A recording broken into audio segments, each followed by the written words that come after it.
সব জল্পনা কল্পনার অবসান ঘটিয়ে ঘোষণা হলো রাষ্ট্রপতি পদে বিএনপি মনোনীত প্রার্থীর নাম। দেশের ২৩তম রাষ্ট্রপতি হওয়ার পথে মির্জা ফখরুল ইসলাম আলমগীর।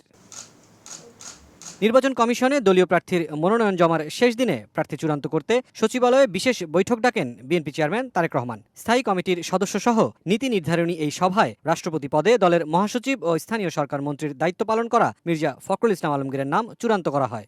দলের রাষ্ট্রপতি প্রার্থী মির্জা ফখরুল ইসলাম আলমগীরের নাম আমরা ঘোষণা করলাম। এখানে ছিলেন জাতীয় স্থায়ী কমিটির সদস্যবৃন্দ, চিফ হুইপ এবং সকল হুইপ এবং দলের সকল যুগ্ম মহাসচিববৃন্দ উপস্থিত ছিলেন। সাংবিধানিক কী প্রক্রিয়াগুলো আছে সেগুলো পর্যালোচনা করে আপনাদেরকে পরবর্তীতে জানাবো। মির্জা ফখরুল ইসলাম আলমগীর দলের মহাসচিব ও সদস্য পদ থেকে পদত্যাগ করেছেন বলেও জানান রিজভী। মহাসচিব এবং জাতীয় স্থায়ী কমিটির সদস্য এই দুইটা থেকে ইতিমধ্যেই তিনি পদত্যাগ করেছেন এবং দলের প্রার্থী হয়েছেন মির্জা ফখরুল ইসলাম আলমগীর। পরে নির্বাচন কমিশনে রাষ্ট্রপতি পদে বিএনপির পক্ষ থেকে মির্জা ফখরুল ইসলামের মনোনয়নপত্র জমা দেন দলের স্থায়ী কমিটির সদস্য ডক্টর আব্দুল মঈন খান। ইসিতে এ সময় আরও উপস্থিত ছিলেন দলের স্থায়ী কমিটির সদস্য গয়েশ্বর চন্দ্র রায়, পানি সম্পদ মন্ত্রী শহীদুদ্দিন চৌধুরী অ্যানি এবং সংসদে সরকার দলীয় চিফ হুইপ নুরুল ইসলাম মনি।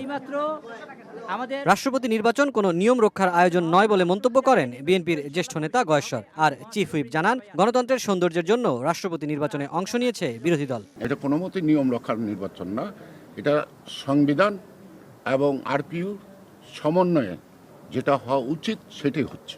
11 দলীয় জোট থেকে আরেকজন সদস্য হয়েছেন কর্নেল অলি আহমদ সাহেব, তারাও মনোনয়নপত্র জমা দিয়ে গেছেন। আমরা সেদিন ভোট করব।